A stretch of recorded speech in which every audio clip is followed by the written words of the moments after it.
సూత్రాలు సీతమ్మ అందాలు రామయ్య గోత్రాలు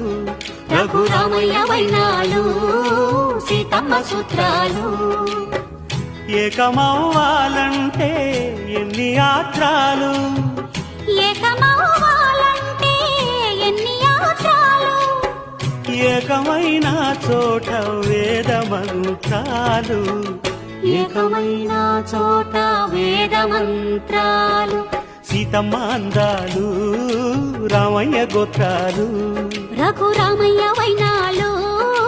సీతమ్మ సూత్రాలు